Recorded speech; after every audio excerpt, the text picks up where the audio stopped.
내가 제일 두려워하는 사람은 이순신이며 내가 가장 미워하는 사람도 이순신이며 내가 가장 좋아하는 사람도 이순신이며 내가 가장 흠숭하는 사람도 이순신이며 내가 가장 죽이고 싶은 사람 역시 이순신이며 내가 가장 차를 함께 하고 싶은 사람도 바로 이순신이다. 와키 작가는 한산대첩에서 대패한 외수군의 선봉장이었습니다. 승리를 자신하며 덤벼들었다가 9,000명이나 되는 병력을 모두 잃고 자신도 부상을 입은 상태에서 무인도에 고립되었다가 구사일생으로 살아난 인물이죠. 이렇게 끔찍한 패배를 당한 와키 작가는 왜 이순신 장군을 사랑하게 되었을까요? 이순신 장군에게 연패를 당해 막혀버린 남해안 전선을 타개하기 위해 도요토미는 와키 작가를 한양에서 불러내렸습니다. 용인 광교산 전투에서 1600의 병력으로 조선의 3도 근왕군 5만 명을 괴멸시킨 와키 작가였습니다. 자신감이 극에 달해 있었겠죠. 쿠키 요시타카, 가토 요시아키와 함께 연합함대를 형성하여 이순신 부대를 공격하려는 도요토미의 명령도 어긴 채 독자적으로 여수, 전라 좌수영을 공격하러 나섰다가 한산도 앞바다에서 이순신의 하객진에 막혀 괴멸당했습니다. 명령을 어기고 독자 행동한 것은 어쩌면 이순신 장군과도 닮았습니다. 하지만 이순신 장군은 승리할 수 있는 싸움이 아니라고 보았기에 선조의 부산포 공격 명령을 무시하였고 와키 작가는 공을 세울 욕심에 무대포로 덤벼들었습니다. 덕분에 이순신 자신은 의금부로 압송되었지만 병사들을 지켰고 와키 작가는 자신은 겨우 살아났지만 9,000병력이 죽었습니다. 하지만 와키 작가는 처세의 달인이었습니다. 그는 원래 아케치 미쓰히데의 가신이었으나 혼너지의 변이 일어나기 직전 도요토미에게 돌았습니다. 얼마 후 자신의 주군인 아케치가 혼너지에서 오다 노부나가를 기습하여 살해합니다. 이 일로 아케치는 배신자로 낙인 찍혔고 오다 노부나가의 장수였던 도요토미 히데요시에게 공격받아 부대가 괴멸됩니다. 그런데 이미 도요토미에게 붙은 와키 작가는 그의 도요토미의 총애를 받는 7본 장의 한 명이 됩니다. 뿐만 아니라 도요토미 히데요시가 죽고 임진왜란이 끝난 후 그는 도쿠가와 이에야스에게 붙습니다. 도요토미의 유언에 따라 그의 아들 도요토미 히데요리를 옹유하는 이시다 미치나리의 서군과 이를 무너뜨리려는 도쿠가와 이에야스의 동군이 격돌한 세키가하라 전투. 이 전투에서 동군이 대승을 거두며 도쿠가와가 드디어 일본을 제패하고 막부 시대를 엽니다.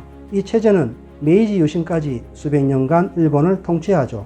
오다 노부나가, 도요토미 히데요시, 도쿠가와 이에야스 세 호글의 시대를 거치면서 처세를 잘 하였기에 와키 작가는 몸을 보존할 수 있었고 고향에서 73세로 자연사할 때까지 편안하게 잘 살았다고 전해집니다. 그는 임진왜란에서 겪은 경험을 솔직하고 담백하게 기록으로서 남겨 임진왜란사를 연구하는 귀중한 자료가 되고 있습니다. 와키 작가는 한산대첩에서 패한 후 무인도에 숨어들어 열흘 동안 미역으로만 연명하였습니다. 이순신 장군의 요청으로 와키 작가가 은신한 무인도를 지키던 원균 장군이 다른 곳에 왜군이 나타났다는 정보에 봉쇄를 풀어버렸고 이 덕에 와키 작가는 뗏목을 만들어 부산 쪽으로 도망갈 수 있었습니다. 그런데 역사는 정말 아이러니하죠. 이렇게 도망간 와키 작가가 칠천량 해전에서 조선 수군을 괴멸시킨 장본인이었습니다. 와키 작가와 도도 다카토라, 가토 요시아키 부대가 칠천량으로 몰아쳤고 대병력을 잃고 고성 땅으로 홀로 상륙한 원균 장군은 결국 외병의 칼에 죽습니다. 지금도 통영 안정에 가면 원균 장군의 무덤으로 추정되는 돌무더기가 남아 있습니다. 한산해전에서 패했던 그날을 잊지 못하고 해마다 그날이 되면 미역으로만 하루를 보냈다고 하는데 그 풍습은 아직도 그의 후손들이 따르고 있습니다. 와키 작가는 회고록에서 자신의 패배를 솔직하게 인정하고 이순신 장군에 대한 존경의 마음을 솔직하게 표현하였습니다. 출처는 정확하지 않지만 와키 작가가 남겼다는 이순신 장군에 대한 애정의 글귀입니다. 내가 제일 두려워하는 사람은 이순신이며 내가 가장 미워하는 사람도 이순신이며 내가 가장 좋아하는 사람도 이순신이며 내가 가장 흠숭하는 사람도 이순신이며 내가 가장 죽이고 싶은 사람 역시 이순신이며 내가 가장 차를 함께 하고 싶은 사람도 바로 이순신이다. 이순신 장군과 한산대첩을 기념해 통영에서는 매년 한산대첩 축제를 진행합니다. 올해로 61회째입니다.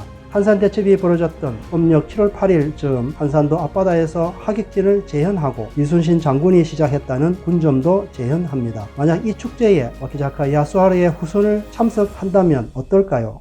2008년 통영 한산대첩 기념사업회 관계자들이 와키 작가 후손들이 살고 있는 효고현 타츠노시를 방문하였습니다. 와키 작가의 후손과 공무원들을 한산대첩 축제에 초대하기 위해서였습니다. 임진난 당시 조상들이 서로 싸웠지만 부선들은 화해의 연을 맺고자 한다며 공식적으로 초청한 것입니다.